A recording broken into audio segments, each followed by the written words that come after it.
All right, welcome back to another episode of South Dennis Motorsports, where I get into the weirdest shit ever, and the most random. If you watched any of my previous videos, I don't have quite a lot posted just yet, but it's kind of everything under the sun, which is fun.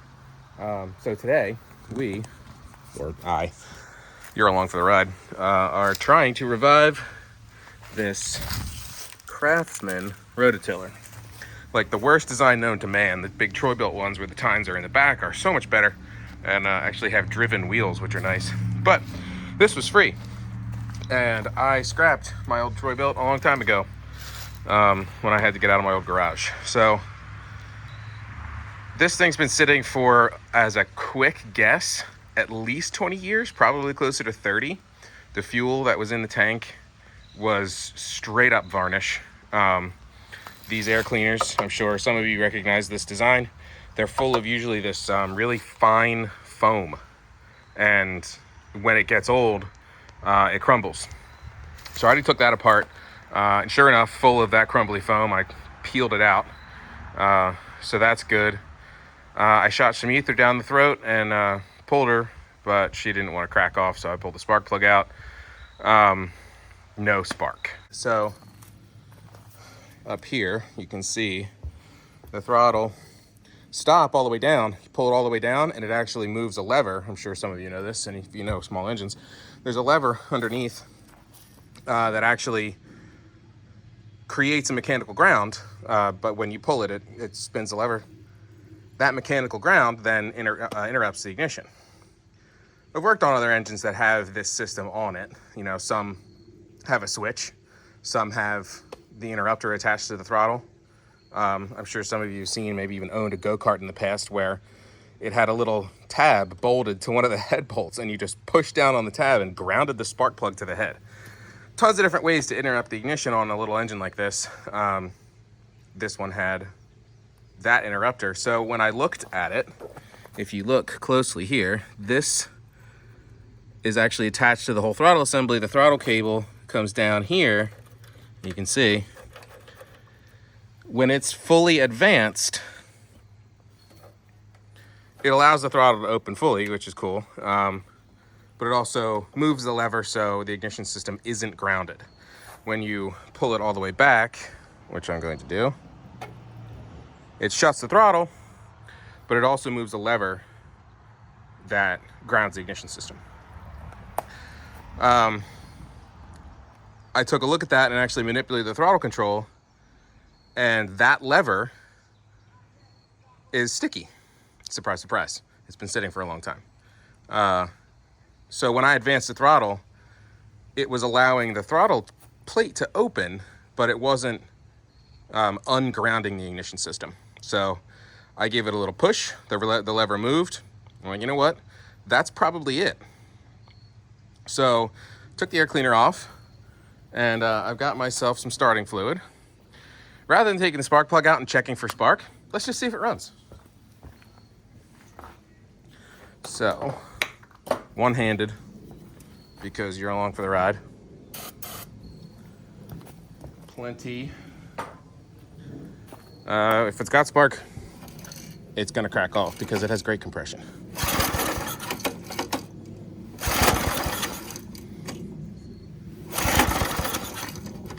Oh, you know what I didn't do? I'm an idiot.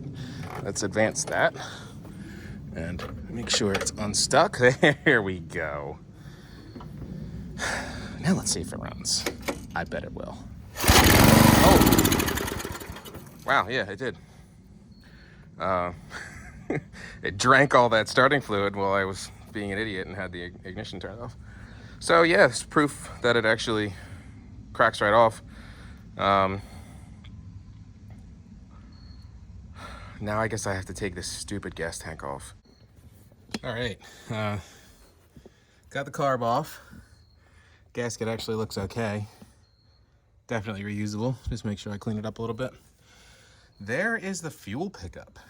Whew. That thing definitely was not gonna run. And you can see how long it was all discolored. It was sitting in that nasty gas for a long time. So, it's very dusty back here. The The last thing left is there's a spring attached to this as part of the throttle assembly. I just have to get that spring off, and I can take the gas tank down. Yeah, there it is. Man, when I dumped everything that was in it out, you should have seen all the crud that came out of it.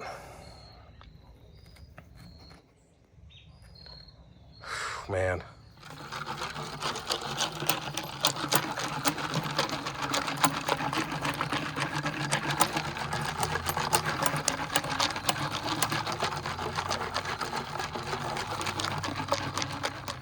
Well, that didn't work. My ATF gasoline concoction didn't even touch the varnish in that tank. The aggregate didn't do anything either. I didn't really have super high hopes for it. It's pretty gunky in there, so not really surprised. So then I decided to try a pretty heavy duty solvent that I could get at a store. Berryman's B12. That helped. It's touching like the surface stuff, but the thick caked on varnish, it's still not touching.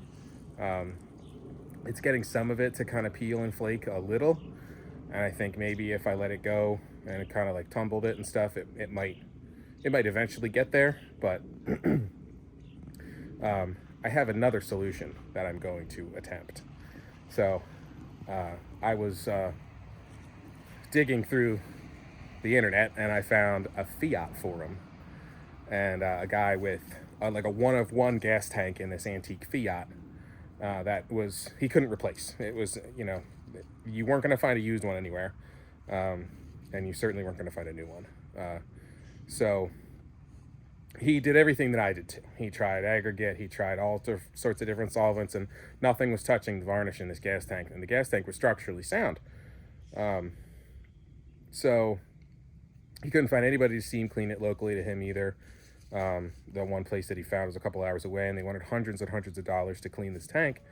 So he decided to try something else, and he stuck a heat gun on the outside of the gas tank and got the gas tank really hot, and it dried out the varnish on the inside of the gas tank to the point where it actually started to flake off. He said he decided to go full bore on it and broke out a pretty big torch and heated up this gas tank to the point where all of the inside stuff just burned off of the inside. So he said it worked great. Not only is he not getting any sediment out of his fuel filters now that the car's restored, the inside of the gas tank looked brand new. So that's my next step, and I'm pretty confident that that's going to work. If I do need to buy a gas tank, I can buy new ones. They do exist. I feel like at this point I probably could have just bought one, but they're like $350. So not really about spending $350 on a little piece of equipment that I got for free that I could probably buy a new version of said piece of equipment for not that much more. I think I've said in previous videos, I'm laid off in the wintertime, so right now I'm actually not working. So why not spend a little time on it, see if I can make it work. So yeah, that's my next step. Try not to blow myself up and heat this gas tank up to the point where everything on the inside just burns off. So we'll see how that goes, and I'll of course bring you along with it. Right. So yeah. Well, I guess we're gonna see what happens. Figured this is probably the safest way, considering I can hold this thing pretty damn far away from myself. It's pretty good. Here goes nothing, I guess.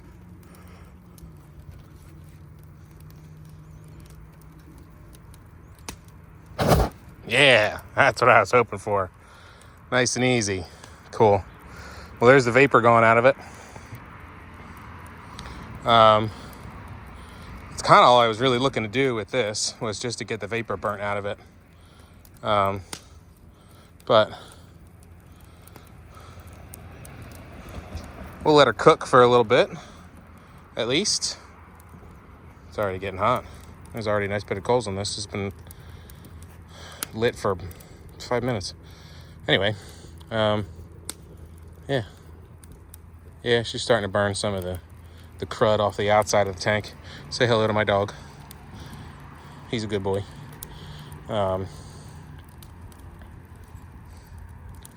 Yeah, we're doing okay. I like the look of this. Nice. Cool. Burn that sticker off. Burning that old gasket off. Let's see. Yeah. Burn a bunch of crud off. Make sure I'm not destroying anything on this.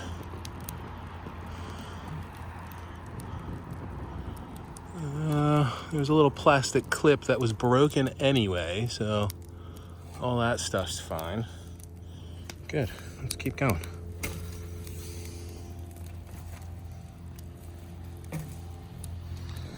Replace that little broken plastic clip that's melting out with a zip tie. I think that clip held the throttle linkage. But again, it was already broken, so I was already planning on rigging something anyway, so who cares? This is gonna work. All right, well, you guys don't need to watch a fire burn for 20 minutes. I'm gonna keep screwing with this thing, and I'll pick you back up later when hopefully it's all nice and clean inside. So judging by the outside of the tank, I have very high hopes of the inside of the tank looking very, very clean once I can scrape at it a little bit. It looks really good. I'm actually pumped with how well this is working. The whole campfire thing was a good idea. I was gonna light one anyway because I had some brush to burn, but instead of breaking out my torch and everything and use this 6-foot long wooden dowel, I've been able to manipulate it, turn it, like flip to each side so each side gets nice and hot. I can hear flakes of stuff rattling around inside the tank. So yeah, I'm pretty pumped on this. I can't wait to get it out, cool it down, and see what the inside looks like. And if it's not quite there, but it looks like it's working, I'll just toss it back in the fire. So yeah, I'm pretty pumped with this. A small disclaimer. I'm what you might call a professional driver on a closed course. Yeah. So don't attempt this at home. Solvents that are highly flammable and fire aren't really something you're supposed to mix. That being said, it fucking worked. At least I think it did. We'll find out. But yeah, don't take my advice, because I would not want to be sued. But I think this is gonna work. It's starting to rain a smidge right now, so I'm gonna pull this thing out of the fire in a minute. It's just about done. It's I burned almost all of the paint off of it, just about everywhere. It's looking pretty even on the outside, so hopefully it's pretty even on the inside as well. So yeah, we'll pull it out, let it cool down, and see what the inside looks like.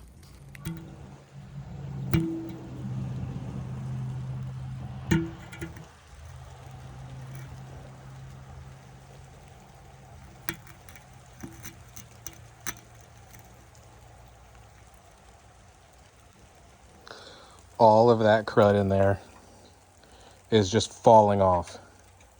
I get in there with a long wire brush or even just a bent flat blade screwdriver or something, and it should all just come off. It's so awesome. I can't believe how stupid I am to not have thought of this myself. But when you think about, trying to preserve something like this, you don't want to burn the stickers off of it. You don't want to burn the paint off of it, you know. But sometimes fire solves your problems. Pretty rapidly too, actually. So anyway, I'm pumped. This worked. I think I'm done for the day, because now I'm going to get real dirty and I just don't feel like doing that. So I'll do that a different day.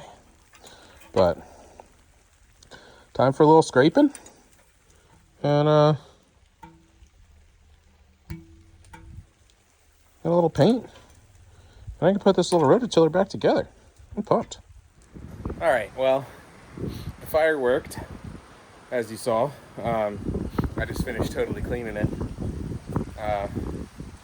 Flip you guys around.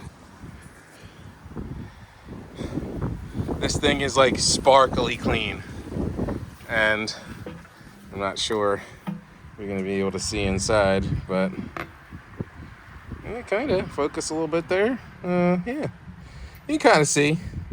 There's still like a little bit of rust staining, and I could definitely see some pitting where there's some corrosion, but I emptied like half of this can into that thing.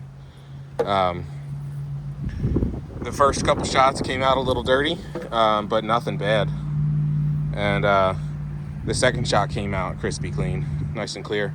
So kind of like scrubbed the big stuff with this silicone thing, which actually wasn't really even necessary. Tossed this piece of bike chain in there and just shook that thing around in there for about 10 minutes, periodically checking for any scale anywhere. I found a little bit of scale that I had missed, so I was able to kind of pinpoint that with the chain and took care of it. Scrubbed the whole outside down with an old welder wire brush. And yeah, it looks awesome.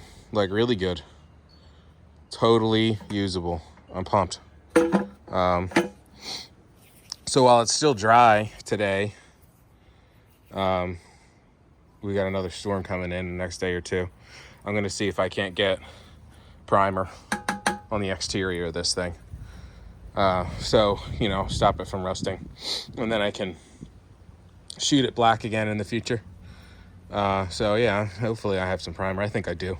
Hopefully it's not too cold. It's like hovering right around the freezing point right now. But, yeah, I'll see what I can do. Hopefully I can get some primer on it. If I can't, I'll soak her in WD-40 or some sort of light oil of some sort, and then I'll just have to clean it again before I paint it, which, it's not a big deal. Something I probably haven't talked about is my love of craft beer. This is about as not craft as it gets for me. You're not really going to see me drinking anything less craft than that. That was a gift from a friend, and it's a good drink while working kind of thing. So, yeah, pumped on this. So pumped. Like, unbelievable. I can't stress enough how easy that was. Light the damn thing on fire. That's all you have to do. It was awesome. I'm super stoked. I can't wait to get this thing back together now. Hopefully, springtime comes around and we actually have a working rototiller, which would be great. We're actually in the process of ordering a whole bunch of plants for the garden for the spring. We're kind of going ham. We're going to get like probably half a dozen different fruit trees. When we were in England a couple weeks ago, my friend's boyfriend made us some drinks, and he used what they call persimmon, which we would call persimmons. But they're Asian persimmons, and they're huge. It's almost like the size of an apple. And it tastes like an apple and a mango had a baby, and it's incredible.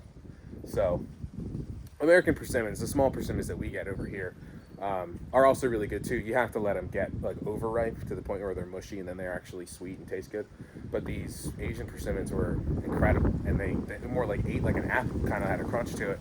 It was awesome. So anyway, we're gonna get a whole bunch of that stuff, and we're really gonna go ham on our garden. I'm actually looking at it here. you're looking at it from its point of view at me right now. Anyway, rototiller is perfect timing, and like I said earlier in the video, I proved that it ran. I got it to crack off on some starting fluid, and now I think I'm going to be able to get it to go under its own power with this cleaned up gas tank.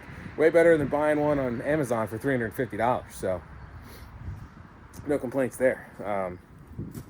You know, a little bit of elbow grease saved me a couple $100. I'm all for it. So anyway, I'll keep documenting here, and hopefully by the end of this video, you'll see a running, working rototiller actually tilling some earth in my yard. Catch you later.